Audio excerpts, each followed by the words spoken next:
사람들 속에 있든 혼자 있든 고독이란 우리를 늘 찾아온다고 합니다. 그렇다면 이 감정을 털어내야 할까요? 치유해야 할까요? 독일의 한 작가는 고독이란 피할 수 없는 실존적 경험이자 질병이 아닌 감정이다라는 말을 했습니다. 그러니까 뭐 기쁨이라던가 그리움, 반가움처럼 자연스러운 감정이라는 거죠. 따라서 털어내거나 치유할 대상이 아니라 그냥 받아들이고 즐기면 되는 건데요. 요즘은 자발적 홀로있음이라는 표현으로 홀로움이라는 단어를 사용한대요. 이 홀로움의 시간은 책과 함께 제대로 한번 즐겨보면 어떨까요? 오늘도 여러분과 인생과 책 이야기 나눠봅니다. 인생 책방 책방지기 이지입니다. 책, 인생 책 비싸우 책수의 권진영입니다. 안녕하세요. 책 소개해드리는 작가, 책 소작 이시안입니다. 네, 첫 번째 코너 아는 척 책방입니다. 우리에게 늘 흥미로운 책들을 소개해 주시는데요. 이시안 작가님, 오늘은 어떤 책인가요? 네, 우리가 누구나 한 번쯤은 네. 특히 어렸을 때 해보는 상상이 있어요. 그게 뭐냐면 투명 인간이 된다면 어떨까? 맞아. 투명 인간이 된다면 어떤 일을 해보고 싶을까? 네. 이런 것들 한 번쯤은 해보잖아요. 있죠. 혹시 두 분은 투명 인간이 되면 하고 싶은 일이 있으세요? 저는 BTS를 따라다녀 보고 싶어요. 그건 지금도 가능하지 않을까 아니, 싶어요. 제이홉은 군대에 잘 있는지 아. 뭐 이런 거 있잖아요. 네네. 그리고 뭐 정국이는 어디에서 뭐 하는지 이런 거 막 이 나이에 그런 거 해보고 싶네요. 진짜 더 늙기 전에.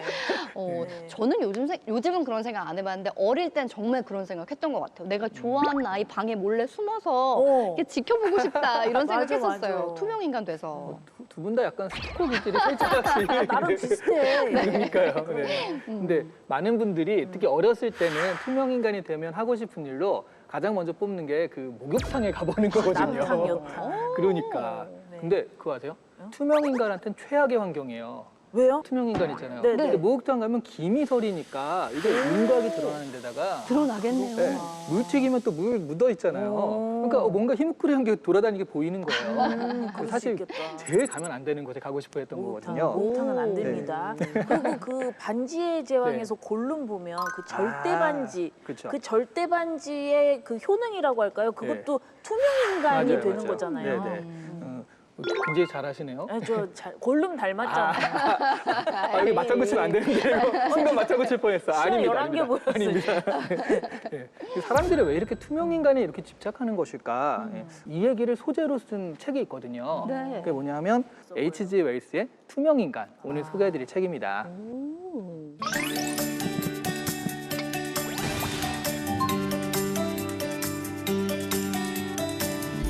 줄거리를 소개해드리면 어느 시골 낯선 마을에 그러니까 붕대를 칭칭 감은 이상한 사람이 딱 등장을 하는 거예요. 그러니까 이게 왜 붕대를 칭칭 감았냐면 투명 인간이라서. 그 그림 본 것 같아요. 그렇죠. 많이 네네. 봤죠. 그래서 네. 알고 보니까 이제 그 실험에서 이렇게 자기가 투명 인간이 되는 실험을 하다가 여기까지 와서 실험을 하려고 이제 온 거거든요. 근데 이 사람이 생각보다는 능력이 별로 없어요. 정체가 탄로나는 건 금방이고요. 그리고 총상을 입기도 하고 투명인간 능력을 활용해서 뭐 공포 정치를 하겠다, 나라를 다스리겠다라고 하는데 어이없게 힘없게 죽음을 맞이하거든요. 그래서 생각보다는 투명인간이 되는 게 되게 고난스럽구나라는 것들을 알려주는 소설에 더 가까웠습니다. 야무지지 못해 투명 인간이. 그러니까요. 우리의 판타지를 약간 깨는 느낌인데 궁금해요. 투명 인간의 그 능력 자체가 좀 부실했던 건가요? 아니면은 주인공의 그 능력을 제대로 활용을 못했던 건가요?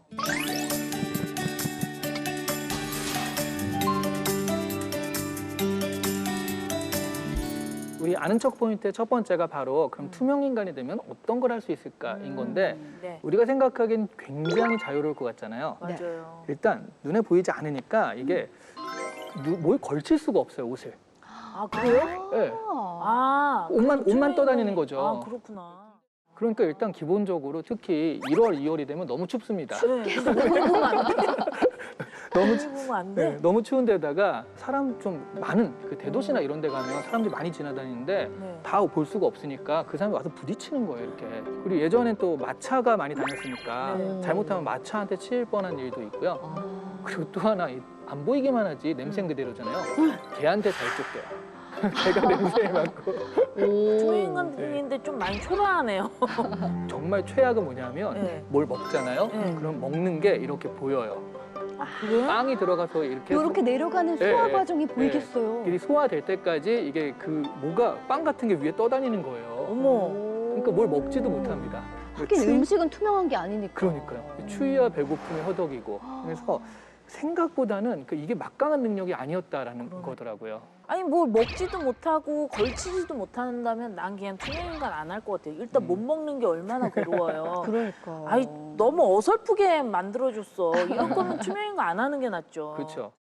실상은 이런데 왜 그렇게 투명 인간을 그동안 동경해 왔을까요? 이게 초능력 치고는 뭐 이런 말 써도 될지 모르겠지만 쪼렙에 가깝거든요. 쪼렙. 그런데 투명 인간에 대한 이야기는 예전부터 있었고요. 아주 오래 전부터 그런 것들이 전해져 내려왔습니다.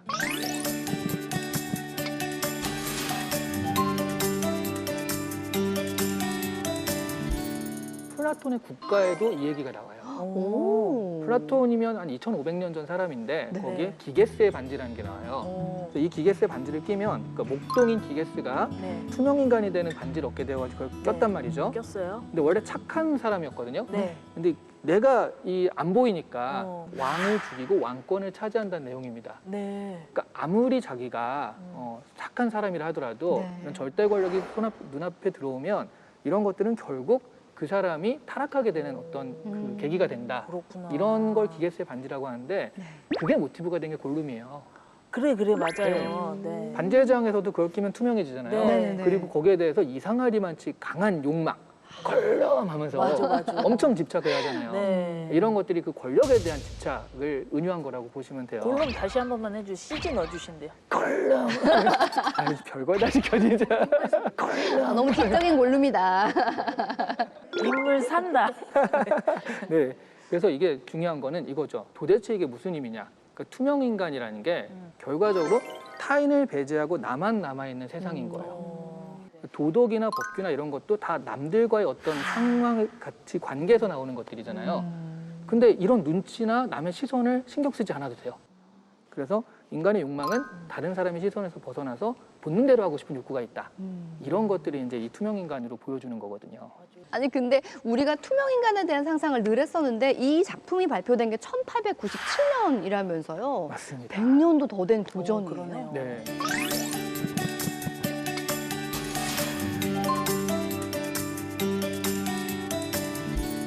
어버트 조지 웰스가 사실은 SF의 여러 정말 유명한 작품들을 많이 썼어요. 네. 두 분도 아실 만한 것들이 있는데 타임머신 그리고 우주전쟁 오. 탐 크루즈 나왔던 네. 그 영화의 원작이죠. 우주전쟁 이런 것도 이 사람이 썼거든요. 투명인간까지 해서 뭐 SF 소설계에서는 뭐 아버지다라고 말해도 뭐 부끄럽지 않은 그런 네. 사람인데요. 이래서 1897년에 이 사람은요 4번이나 노벨 문학상 후보에도 올랐대요. 한국에서는 예전에는요 이게 원판으로 소개가 안 됐어요. 그냥 어린이용 그냥 투명인간의 소재를 가지고 소개가 됐다가 2008년에서야 이게 정식으로 원작판으로 출간이 되기도 했습니다. 이 초능력을 가진다는 게 또 축복이 될 수도 있겠지만 또 한편으로 생각해 보면 저주가 될 수도 있겠다라는 생각을 하게 되는 것 같아요. 그러니까 저기 과학자분들 투명인간 이런 거 만드실 때 그냥 이렇게 부딪히기만 해도 얘도 같이 투명이 되게끔 그렇게 좀 부탁드려요. 좀 너무 어설프니까 알겠죠? 아니, 과학자들이 그 정도 실력이 있으면 부딪히면 만지면 금이 되는 걸 발명하는 게 더 빠르지 않을까요? 아, 그 좋은 방법이네. 그러니까요. 역시 뛰는 놈 위엔 나는 놈이라니까. 우리에게 정말 많은 상상력을 던져주는 작품이라고 할 수 있는데요. 한편으로는 좀 씁쓸하기도 합니다. 무소불위의 투명인간이라는 우리의 환상 속의 인물이 되어도 이게 현실이 되어도 우리는 늘 온갖 한계에 부딪힐 수밖에 없구나라는 생각을 했어요. 그럼 결국은 우리 몸을 투명하게 할 것이 아니라 우리 마음이라도 좀 투명하게 가꿔야겠다라는 생각도 하게 됩니다. 자, 오늘 아는 척책방 함께했습니다.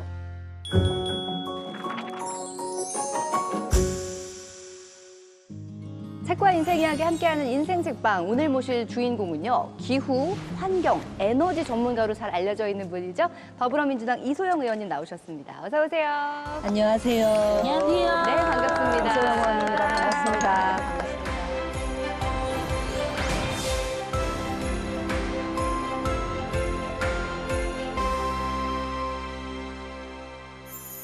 지난 5월이었죠. 원내 대변인으로 임명이 되면서 그 어느 때보다도 바쁘게 지내고 계시다는 얘기를 들었어요. 요즘 어떻게 지내세요? 원래 대변인은 뉴스가 많으면 이제 바쁘고 힘들게 되는데요. 네. 최근에 정치권에서 크고 작은 또는 좋거나 나쁜 그런 다양한 뉴스들이 많아서 요즘 그런 뉴스들에 대응하느라 이제 바쁜 날들을 보내고 있습니다. 원래 의원님께서 일 많기로 유명한 대형 로펌에서 변호사로 지내셨거든요. 그러니까 웬만한 일에는 정말 꿈쩍도 안 하신다는 얘기를 들었는데 국회에 와서 정말 쏟아지는 일거리 때문에 정신을 못 차렸다는 얘기를 들었어요. 이제 예전에 로펌에서 일을 할 때 일을 열심히 했기 때문에 굉장히 바쁘고 힘들긴 했었는데 국회도 마찬가지인 것 같습니다. 일을 열심히 하려고 하다 보니까 굉장히 욕심도 많이 생기고 해야 될 일도 많아지고 일정도 많아지고 그런 것 같고요. 근데 민간에서 일할 때랑 국회에서 일하는 게 굉장히 다른 거는 민간에서 일하는 거는 일하고 나하고 좀 분리할 수 있는데 이 정치라고 하는 거는 일하고 나하고를 분리하기가 참 어렵고 그리고 일의 선을 긋기가 어려운 것 같아요. 정치라고 하는 직업은 많이 하고 잘했어도 좀 더 많이 하고 좀 더 잘해야 되는 거 아닌가라는 생각이 항상 드는 일이어서 다른 일들하고는 좀 다른 것 같습니다. 그만큼 욕심도 열정도 있으시다는 의미인 것 같아요. 네. 자, 오늘 의원님과 함께 의원님이 직접 선정해 주신 인생책을 통해 의원님의 인생과 책 이야기 나눠볼 텐데요. 오늘 이소영 의원님께서 직접 골라주신 책은요. 바로 이 책입니다. 돼지도 장난감이 필요해. 굉장히 독특한 제목이죠. 이 책은요, 지난 2021년에 동물복지의 시대가 열렸다라는 새로운 제목으로 다시 출판이 되기도 했는데요. 자, 오늘은 개정되기 이전의 책입니다. 돼지도 장난감이 필요해를 통해서 인생 이야기 나눠보겠습니다. 자, 어떤 내용을 담고 있을까요? 함께 보시죠. 돼지도 장난감이 필요해는 동물과 인간이 함께 공존하며 살아가는 방법을 제시하고 있습니다. 여러 연구 자료와 사례를 통해 해외에서 실천하고 있는 동물 복지와 비윤리적인 방법으로 희생당하고 있는 동물들의 이야기를 전달하고 있는데요. 동물 보호의 중요성과 선진 국민이 되기 위한 동물 복지 실천 방법을 알려주고 있습니다. 돼지에게 왜 장난감이 필요할까요? A4 용지만한 공간에서 밤낮 없이 알맛 나는 암탉에겐 어떤 것이 필요할까요? 우리의 마음을 움직이는 그 해답이 이 책에 있습니다.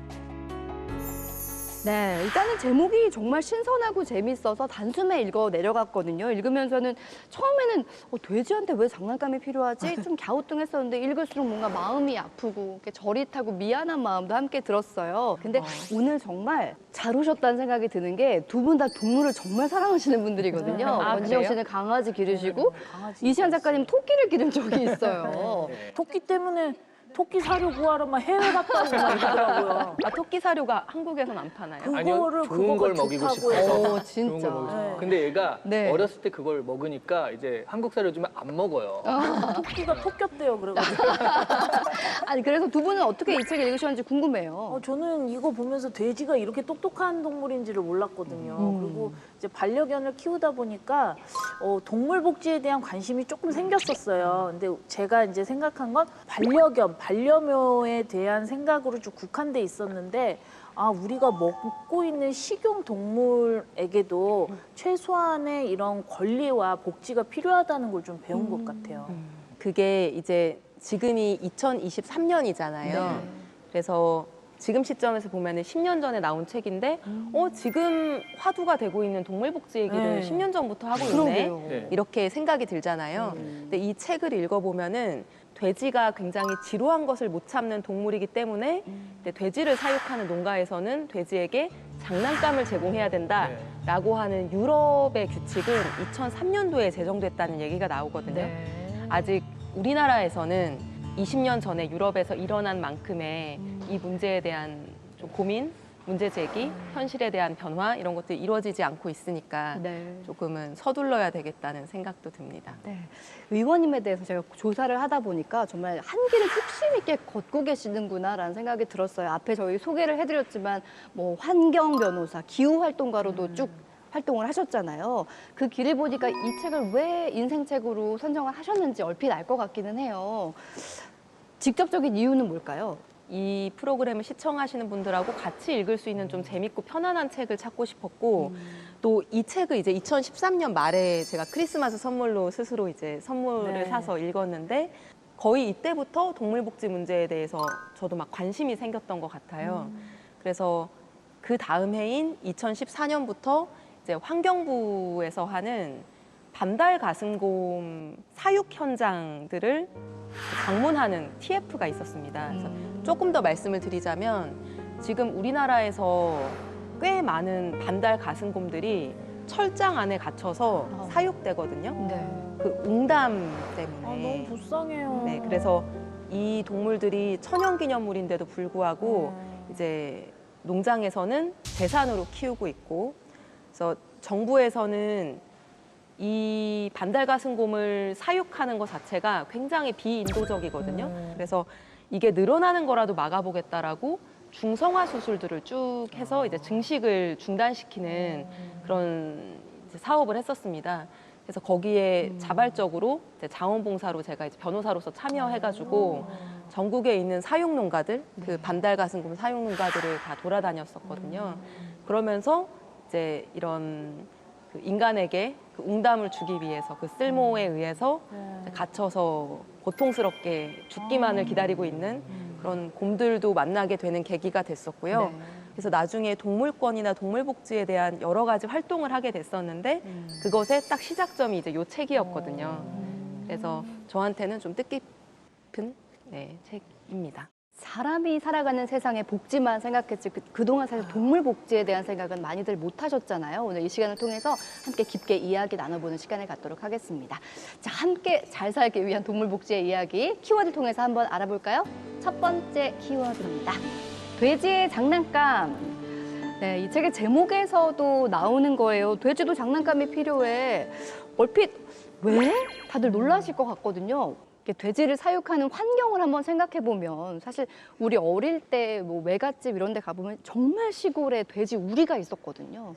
근데 거기에 장난감을 넣어준다? 무슨 의미일까 궁금하더라고요. 이 책을 보고 저도 알게 된 사실인데 돼지가 우리가 생각하는 것보다 훨씬 더 영리하고 또 더러운 환경을 좋아하지 않는 깔끔한 성격이고 돼지 주제예요? 아유, 죄송합니다. 돼지가요? 네. 그리고 이제 지능이 높아서 지루한 것을 잘 참지 못하고 이제 땀샘이 퇴화되어 있어서 이제 금방 몸이 뜨거워져가지고 자주 이런 걸 식혀줘야 되고 하는 이제 특성을 가지고 있는 하나의 이제 생명체인데 네. 우리는 이 돼지를 빠른 시간 안에 값싸게 키워서 어떻게 보면 맛있는 고기 식용으로. 식용으로 사용해야 되기 때문에 네. 이 돼지가 어떤 특성을 가지고 있는 생명체인지에 대해서는 별로 관심을 가지지 않잖아요. 근데 이제 이런 동물권이나 동물복지를 얘기해온 많은 사람들은 이 돼지가 설사 우리에게 식용으로 쓰인다고 하더라도 살아있는 동안만큼은 덜 고통스럽게 조금이라도 더 자연스럽고 행복하게 살아갈 수 있게 해주면 그 고기를 식용으로 삼는 인간에게도 좋은 거 아닐까? 그리고 우리가 고통이 더 적은 그런 더 나은 사회가 되는 거 아닐까? 이제 이런 맞네요. 고민으로 조금은 사육과 도축의 과정에서 고통을 줄여보자. 그게 더 우리 모두에게 나은 방식 아니겠느냐라고 하는 이제 얘기를 하는 거고 거기에서 이제 대표적으로 돼지의 장난감을 얘기하고 있습니다.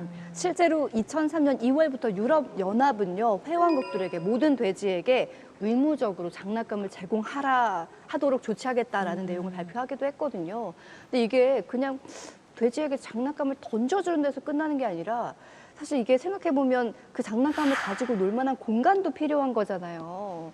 근데 그 실상을 한번 들여다보면 돼지 농가를 한번 생각해봤을 때 이게 쉽지는 않아 보입니다.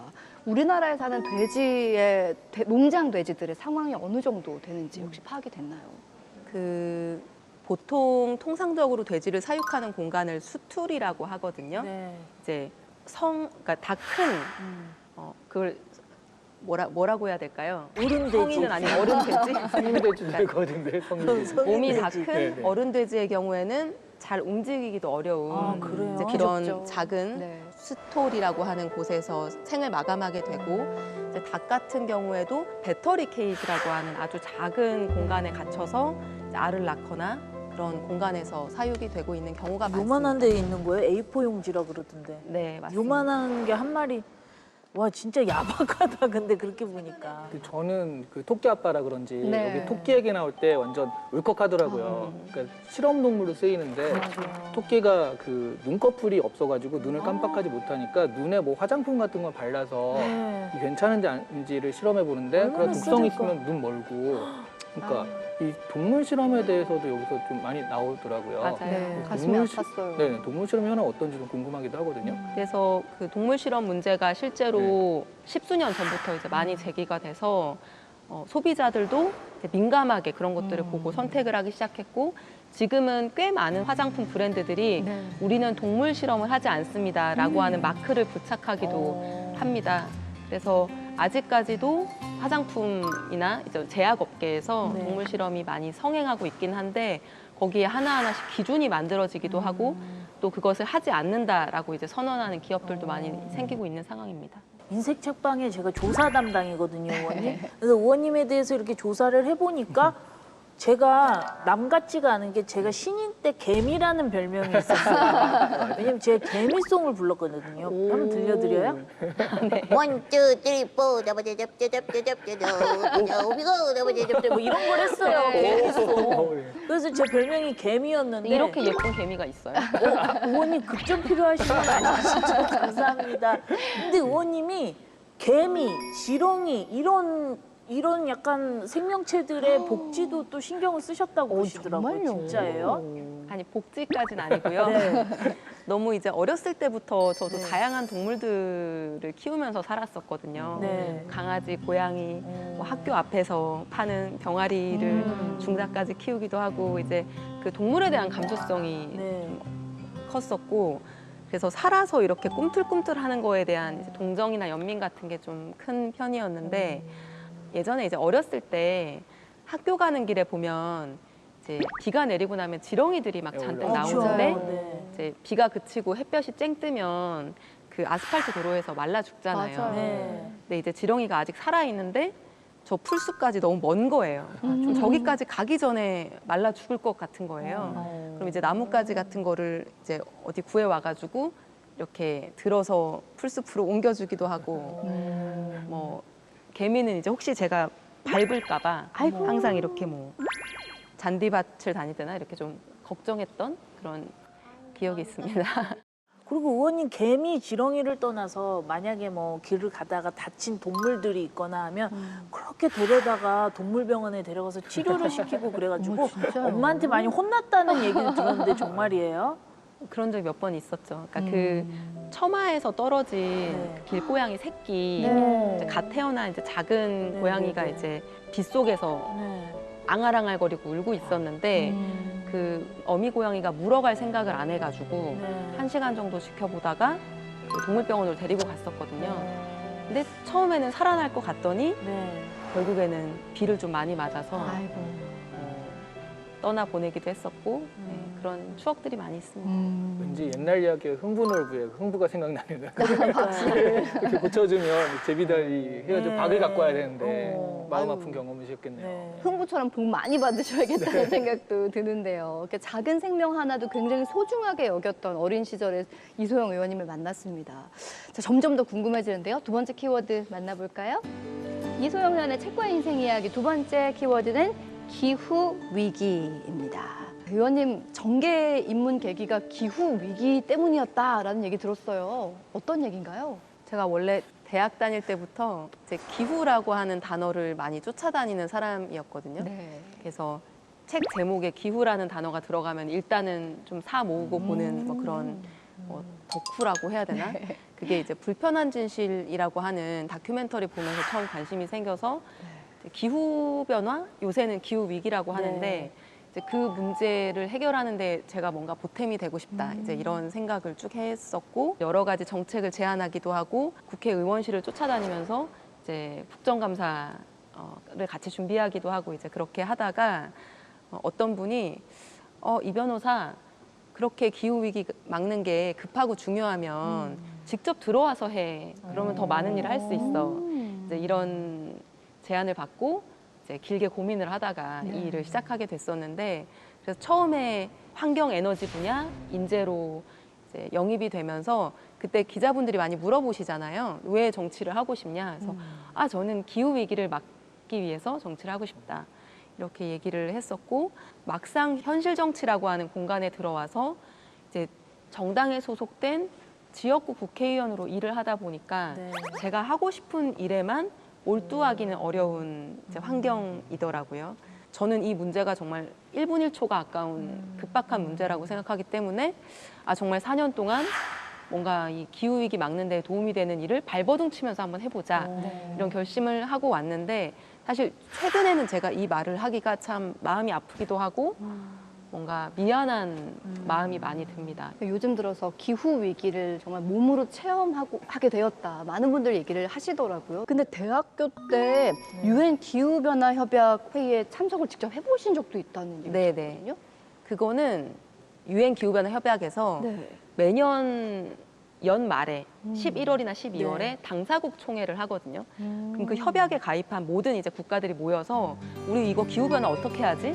너네 얼마 줄일 거야? 나 얼마 줄일게? 이제 이런 이제 협상을 하는 공간이 열려요.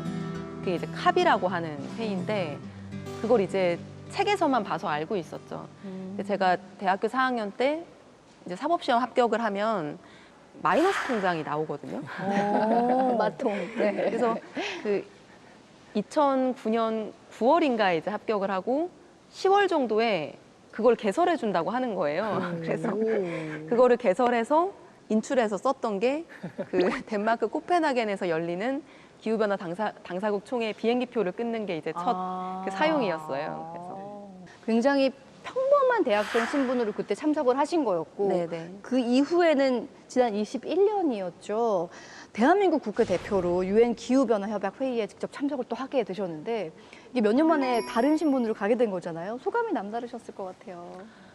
그게 2009년에 이제 대학생 신분으로 갔던 거고, 그러니까 2021년에 대한민국 국회 대표로 갔었는데 네. 여야 한 명씩 선발이 돼서 갔었습니다. 그래서 굉장히 감회가 새롭고 자랑스럽기도 하고 뭐 그런 거였는데, 2009년에 처음 갔던 그 덴마크 코펜하겐 회의 때는 그래도 사람들이 아직까지 우리 기후 위기를 막을 수 있는 시간이 조금 남아 있어. 그러니까 뭔가 좀 제대로 해보자. 네.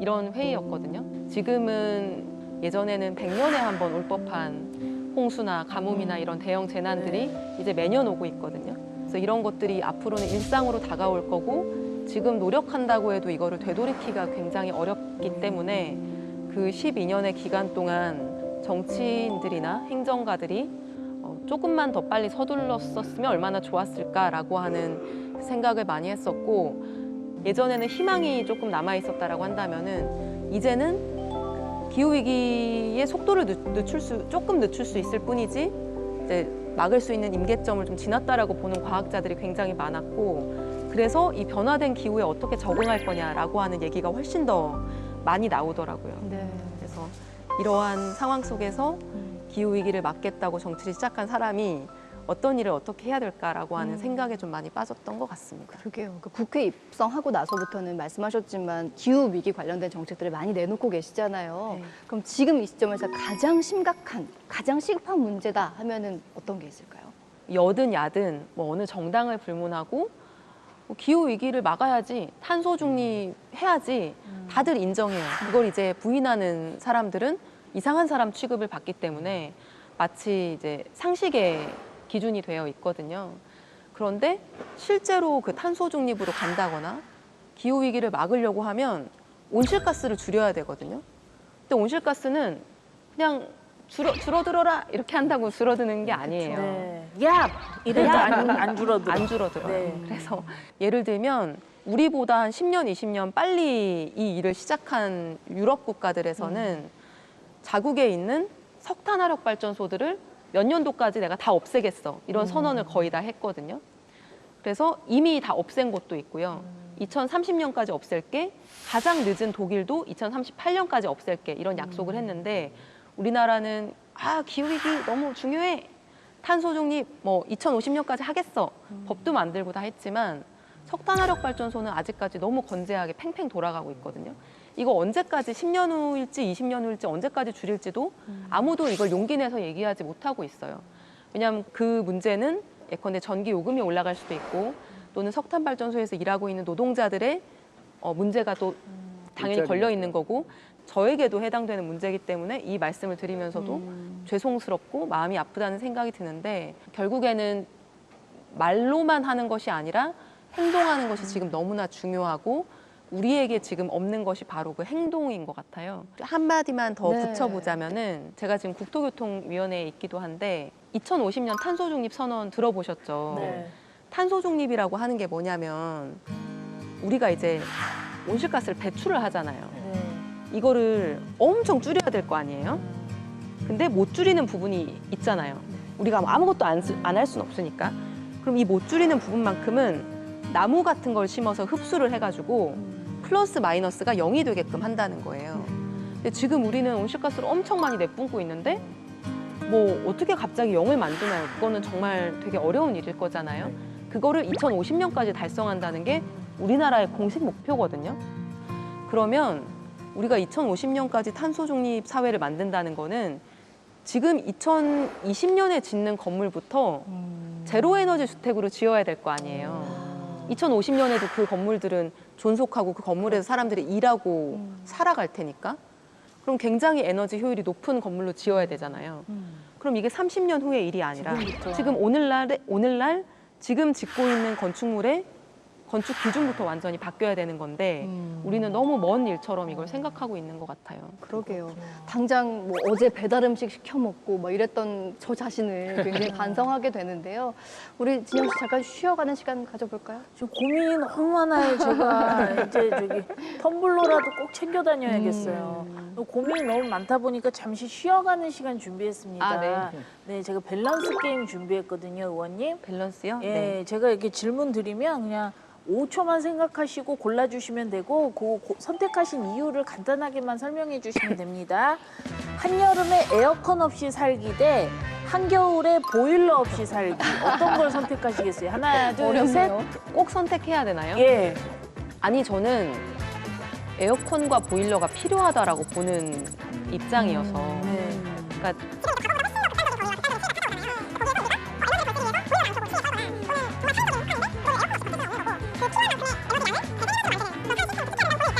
안 쓰는 게 아니라. 네. 이게 쉬어가는 타임인데 쉬어가지 않으시네요, 지금. 쉬세요. 둘 중에 네. 하나 극단적으로 더위를 많이 선택하면. 타세요? 추위를 많이 타세요? 더위를 많이 타니까 그럼 보일러 없이 버티는 걸 제가 너무 추울 것 같아. 끼워 입으면 되지 않을까요? 그러니까 끼어 입어서. 자, 그럼 두 번째 질문 드릴게요. 하루 종일 해야 된다면 실외에서 플로깅하기 대 실내에서 국회 연설하기. 실외에서 극단적인- 플로깅하기. 네. 오. 그걸로 이유를 간단하게. 그게 더 쉬울 것 같습니다. 네, 알겠습니다. 자, 다음 질문. 환경을 위해 꼭 하나만 해야 한다면 3일 금식 대 한 달 채식. 하나, 둘, 셋. 한 달 채식. 그거 선택하려고 했어요. 왜요? 일단 금식은 너무 힘들고요. 저는 한 끼도 잘 못 굶습니다. 네. 그렇죠. 근데 채식은 맛있게 먹으면 정말 맛있는 채식이 많기 때문에 네. 이런 주제로 얘기가 나왔을 때 저는 잡식주의자지만 고민하는 잡식주의자가 되고 싶다 이렇게 얘기를 하거든요. 마지막 질문 드릴게요. 둘 중 하나를 택해야 한다면 쓰레기산에서 1박 2일 캠핑 대 플라스틱 섬에서 일주일 휴가. 하나, 둘, 셋. 플라스틱 섬에서 일주일 살기요. 아, 그래요? 의외인데요? 아니, 저는 1박 2일 쓰레기산에서 캠핑하시면서 쓰레기 플로깅 하시려나 생각했거든요. 일단 좀 휴식이 필요해서 일단은 일주일 쉴 수 있으면 좋을 것 같아가지고 플라스틱 네. 섬에서. 뭐 어디라도 네, 일단은. 네. 근데 굉장히 좋은 게 진짜 느끼는 게 이게 환경 하시면 이게 너무 극단적이면 보통 대중들은 되게 피곤하거든요. 맞아요. 뭘 유난스럽다고 하나에 하잖아요. 맞아요. 근데 지금 에어컨 필요하다 이런 거 필요한 거 쓰면서 하자라는 게 오히려 대중들한테 그게 다가가기 훨씬 쉬워요. 네. 그 하나만 바꿉시다라고 해서 어느 때 보다 보면 많이 바뀌어 있잖아요. 네. 굉장히 저는 저런 어떤 자세가 훨씬 더 대중들한테는 좋은 자세라고 생각을 하거든요. 더 많은 사람들이 참여해야지만 이 문제는 해결되는 문제이기 때문에 그거 안 돼. 하지 마. 그거 나쁜 거야. 그거는 죄 짓는 거야. 이렇게 하면 사람들이 그 위험이나 문제를 외면하고 싶어 한다고들 하더라고요. 그래서 오히려 이렇게 한번 해볼까? 이거 되게 멋지지 않아? 이거 되게 쉬운 거야. 이거부터 해보자. 이런 게 이제 캠페이너들에게는 아마 더 좋은 캠페인 방식이 아닌가 생각합니다. 네, 지금까지 이소영 의원님의 밸런스 게임이었습니다. 감사합니다. 별로 쉬는 느낌은 안 나긴 해요. 극단적이었어요. 쉴 때도 계속 일 얘기하셨는데요. 자, 세 번째 키워드 함께 보겠습니다. 책과 인생 이야기, 실천의 가치라는 키워드입니다. 어떤 문제의 심각성을 알아차리긴 굉장히 쉽지만요. 이걸 해결하기 위해서 행동으로 직접 옮기는 거는 쉬운 일이 아니라는 생각이 들어요. 근데 정말 의원님은 어릴 때부터 이 지구 환경을 위해서 꾸준히 크고 작은 실천들을 해오고 계시다고 들었어요. 어떤 것들이 있을까요? 이런저런 실천들이 있는데 뭐 예컨대 일회용품을 적게 쓴다거나 이런 뭐 재생 용지를 사용한다거나 막 이런 것들이 있기는 있는데 저는 사실 이제 이런 거를 별로 강조하고 싶지 않은 편이기는 해요. 왜냐하면 기후위기 문제가 훨씬 더 거대한 문제여서 오히려 이 온실가스를 엄청나게 배출하는 기업들의 생각, 의사결정을 바꾸게 하는 게 훨씬 더 중요한데 내가 비닐봉지를 하나 덜 쓰는 것도 중요하지만 사실 이런 스스로 자원을 좀 절약하고 하는 거는 너무나 당연한 거고 제가 얘기하고 싶은 실천은 이런 거예요. 나 혼자 무언가를 노력하는 것보다 사회 구조를 바꾸기 위한 실천들 있잖아요. 예를 들면 지금 이제 기업들 중에서도 기업 활동에서 쓰는 모든 전기를 재생에너지로만 100% 조달하겠다라고 하는 선언, 그걸 이제 RE100이라고 하거든요. 그 RE100 선언을 한 기업들이 굉장히 많이 나타나고 있어요. 기업들의 기후와 관련한 실천 같은 것들이 지금 검색만 인터넷에서만 검색해봐도 굉장히 많이 검색이 되는데 우리나라 기업들도 지금 뭐 2050년 탄소 중립 선언을 한 기업도 있고 이제 RE100 선언을 한 기업도 있기 때문에 이런 기업을 선택하고 그렇지 않은 기업을 선택하지 않는 것들 그러면 기업의 의사결정이 달라질 수 있잖아요. 기업의 의사결정을 바꾸는 그런 개인의 실천들을 오히려 좀 해보자고 얘기하고 싶어요. 우리 의원님께서도 이런 어떤 실천의 가치를 잘 구현하고자 사법고시를 보기로 마음 먹었다고 얘기를 들었거든요. 사실 사법고시 변호사 돼야지 성공해야지가 아니었던 거잖아요. 그게 굉장히 놀랍다는 생각을 했어요. 근데 제가 법대를 다니는 법대생이었거든요. 네. 너는 법대생이니까 이런 거 좀 도와줘. 어떻게 헌법 소원을 할 수 있어? 혹은 이런 문제 어떻게 법적으로 해결할 수 있어? 이렇게 물어보는데 저는 대학 다니면서 공부를 열심히 한 학생이 아니었기 때문에 맨날 이렇게 기후 이런 거 찾아다니는 학생이어서 거의 제가 할 수 있는 일이 없더라고요. 그래서 그런 이제 몇 가지 일들이 있었는데 그냥 어느샌가 이제 불현듯 무언가 이런 일을 좀 더 잘하려고 하면은 나만의 무기가 좀 있어야 될 것 같은데 그게 어쨌든 지금 이제 법대를 다니고 있으니까 법 공부를 제대로 해보자. 그래서 그 무기를 좀 만들어보자. 그런 생각을 했었습니다. 네. 근데 그 사법고시 막상 시험을 준비하시면서는 또 굉장히 미안함을 많이 느끼셨다고 죄책감을 맞아요. 느끼셨다고 뭐 그러시는데 그 무슨 얘기인가요? 저랑 같이 활동하던 친구들이나 동료들은 막 이제 시위도 하고 소송도 제기하고 소송 원고도 막 모으고 이런 다양한 일들을 막 하고 있는데 저는 매일매일 도서관으로 출근하는 게 너무 제 자신이 싫기도 하고 그러더라고요. 그래서 이제 그때 공부를 할 때 제 도서관 자리에다가 이제 포스트잇에 써서 나는 이거를 빨리 끝내서 저 일에 합류하고 싶어서 이걸 공부하고 있는 거니까 나는 지금 도서관에서 환경운동을 하고 있는 거야. 뭐 이런 이제 뭔가를 써서 책상에 붙여놓기도 하고 막 그랬었던 기억이 납니다. 의원님은 사법고시도 환경을 위해서, 그러게요. 그리고 정치도 환경을 위해서. 이렇게 보면은 실천력이 굉장히 실천의 아이콘이라고 할 수도 있을 정도로 만렙이신데 남다른 실천력 또 국회에서도 보여주고 계시다고 들었는데 어떠세요? 의원들한테도 이렇게 같이 해봅시다라고 많이 설득하실 것 같아요. 실제로 많이 변화되는 모습도 보실 것 같고요. 처음에 제가 국회의원이 돼서 2020년에 딱 들어왔는데 네. 가장 견디기 힘들고 충격적이었던 게 너무나 많은 종이를 낭비하고 있는 거예요. 예컨대 이제 결산국회라고 하는 게 열리거든요. 네. 그럼 1년 동안 정부가 이제 지출한 것들을 이렇게 자료로 제출하면 그거를 뭔가 보고 이제 질문을 하는 건데 사실 요즘은 누가 그거를 종이로 봐요. 파일로 받으면 컨트롤 F로 내가 필요한 단어를 찾을 수 있잖아요. 그렇죠. 근데 파일로 당연히 제공할 수 있는 거를 국회의원에 대한 뭔가 의전이라고 할까? 뭐 그런 거상 다 출력해서 예쁘게 제본을 해서 주고요. 그래서 한 번 회의가 끝나면은 저희 상임위만 해도 상임위원이 30명이거든요. 30명이 이만큼 자기 거의 한 허리춤까지 올라오는 자료를 제공받고 한 장도 넘겨보지 않고 버리는 거예요. 어려워요. 아유. 아깝고 화가 나서 의사진행 발언이라고 하는 걸 신청을 했었어요. 네. 그래서 제가 조사해 보니까 국회에서 1년에 버려지는 뭐 종이가 뭐 몇백만 장인데 그거를 나무로 환산하면 뭐 수만 그루, 뭐 무슨 수만 그루고 그게 뭐 종이를 쌓으면 63빌딩보다 더 높다더라. 뭐 이제 이런 통계를 조사를 해가지고 우리 근데 이렇게 할 필요가 없지 않느냐. 정부도 이런 거 제출하지 말고 국회도 요구하지 말자. 이제 그렇게 했었고 생각보다 많은 분들이 맞아. 나도 이거 되게 불편해. 바꾸자. 이렇게 해가지고 보통 이제 국감을 할 때 국회의원들이 한 4, 50장 정도 되는 페이지 4, 50장 정도 되는 정책 자료집을 발간을 하거든요. 그래서 저는 그 인쇄하지 않고 한 장짜리 이렇게 제목하고 표지만 만들어서 QR 코드로 자료집을 만들었었어요. 그래서 거기에 이제 핸드폰을 갖다 대면 파일이 다운로드 되잖아요. 그래서 QR 코드 자료집을 도입해서 이제 유행을 좀 시켜봤었고요. 그래서 이번 또 10월에 국감 때 엄청난 종이산이 또 만들어질 텐데 뭐 지금부터 좀 미리 종이 쓰지 말자, 파일로 하자 이렇게 좀 얘기해 보려고 하고 있습니다. 오늘 의원님이 선정해 주신 책 돼지도 장난감이 필요해를 통해서 우리가 그동안 너무나 쉽게 생각했던 환경에 대한 이야기, 또 동물 복지에 대한 이야기를 좀 진지하게 나눠봤습니다. 마지막으로 이 책을 통해서 꼭 전하고 싶은 메시지 전해주세요. 우리는 더 나은 사회를 만들기 위해서 다들 노력하고 있는데 더 나은 사회란 나 혼자만 행복한 사회가 아니라 내 주변의 사람들도 같이 행복할 수 있어야 더 나은 사회고 또 내 눈 앞에 보이는 것들만이 아니라 이 사회에서 같이 살아가고 있는 다양한 생명들이 덜 고통받고 행복하게 살아갈 수 있으면 그게 나에게도 더 나은, 더 행복한 사회일 거라고 생각을 합니다.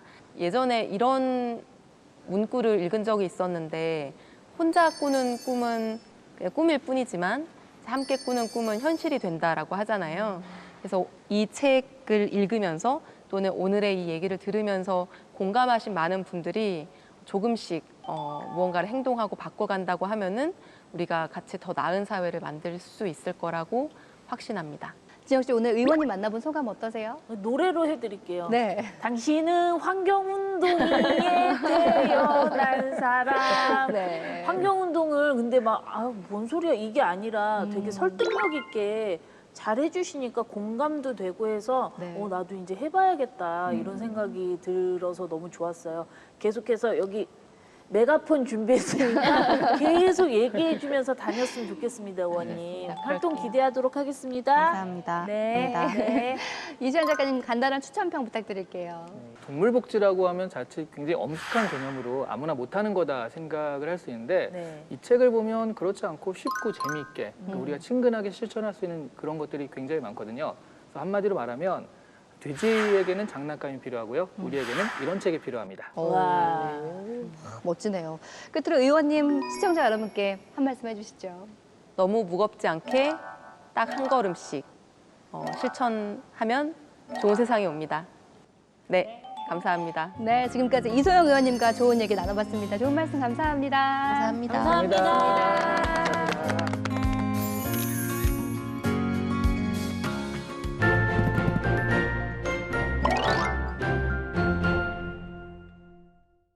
인간의 거의 모든 영역을 대체할 수 있다고 평가되는 바야흐로 인공지능의 시대가 왔습니다.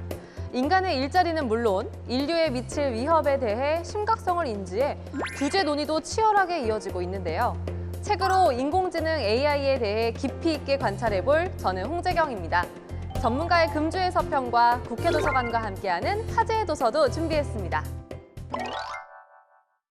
2022년 9월 3일 콜로라도 박람회 미술경연대회에서 AI로 만들어진 그림이 1등을 수상하는 초유의 사태가 벌어졌습니다. 이 사실이 알려지고 순수 예술가들의 거센 반발이 이어졌는데요. 하지만 이 수상 결과가 번복되는 일은 없었습니다. 그 이유로 한 심사위원은 AI 기술이 많은 사람들에게 더 많은 기회를 줄 수 있을 것이라고 생각한다고 말했는데요. 지금은 그야말로 누구나 AI를 통해 그림을 만들 수 있는 시대가 됐습니다. 최근 가속화되는 인공지능 시대에 AI와 인간 예술가의 실험적인 컬래버레이션을 담았습니다. 생성 인공지능의 시대, AI와 협업해 예술의 새로운 지평을 마주하고자 하는 예술가들의 도전적이고 파격적인 시도, 생성 예술의 시대입니다. 현재 인류는 인공지능, 챗 GPT 등 첨단 기술을 통해 스스로 육체와 정신을 진화시키고 있는데요. 이러한 기술을 통한 인류의 확장을 인공진화라고 부릅니다. 최근 첨단 기술과 함께 살아갈 10년 후의 미래를 영역별로 정리하며 기술이 발전시킨 인류의 모습을 설명하는데요. 저자 김상균 교수는 지난 200년보다 더 큰 변화가 다가올 10년 내에 펼쳐질 것이라고 말하며 우리에게 다가올 미래에 대한 준비를 도와줍니다. 지구 역사상 최초로 스스로의 진화를 이끌고 있는 인류의 미래를 탐구하는 책 초인류입니다. 오늘의 서평책은 인공지능 창작과 저작권입니다. 인공지능의 창작과 관련하여 그동안 단편적으로 다루어졌던 다양한 저작권 논의를 종합적으로 정리한 책으로 서평자 이규호 중앙대학교 법학전문대학원 교수는 책의 높은 가독성에 감탄하면서도 다만 이 책의 핵심 내용으로서 저작권을 다루고 있는데 법률 용어 사용에 좀 더 신중하였으면 하는 아쉬움은 남는다라고 말하는데요. 끝으로는 추후 더 나은 책이 나오길 기대한다는 기대감을 드러내며 서평을 마무리합니다. 인공지능 기술로 인해 직면하게 된 저작권 분야의 이슈를 짚어보고 현 저작권법 체계에서의 대처법을 담은 책 인공지능 창작과 저작권입니다. 국회도서관과 함께하는 화제의 책. 첫 번째 책은 파격적 사유의 철학자 이진경 교수와 국내 최고 인공지능 전문가 장병탁 교수의 그동안 세상에 없던 인공지능의 색다르고 도발적인 이야기를 담은 책입니다. 철학과 공학, 사회학과 과학의 영역을 넘나들며 바라본 신체 기반 인공지능의 무한한 가능성의 이야기. 이진경, 장병탁, 김재하의 이진경, 장병탁의 선을 넘는 인공지능입니다. 두 번째 책은 전 세계 누적 판매 500만 부를 기록한 책이자 아마존 장기 베스트셀러를 달성한 강박장애에 관한 책인데요. 문제는 내가 아니라 뇌라는 사실을 아는 것에서부터 치료는 시작된다. 정신건강의학과 전문의 제프리 슈워츠가 알려주는 강박에서 벗어나는 4단계 자가치료법. 강박장애로 고통받는 이들을 구원할 바이블이자 20여 년 강박장애 연구의 모든 것을 담은 책, 제프리 슈워츠의 강박에 빠진 뇌입니다. 마침내 도래한 인공지능의 시대를 주제로 오늘 뭐 읽지 함께 해봤는데요. 소개해드린 오늘의 책들로 인공지능을 더욱 깊이 있게 이해해 보시길 바랄게요. 다양한 테마로 또 다른 세상을 선사해주는 책 여행. 오늘도 즐거우셨나요? 다음 주에는 어떤 테마로 책을 탐험하게 될지 많이 기대해 주시고요. 오늘 뭐 읽지는 다음 주 새로운 책으로 또 인사드릴게요.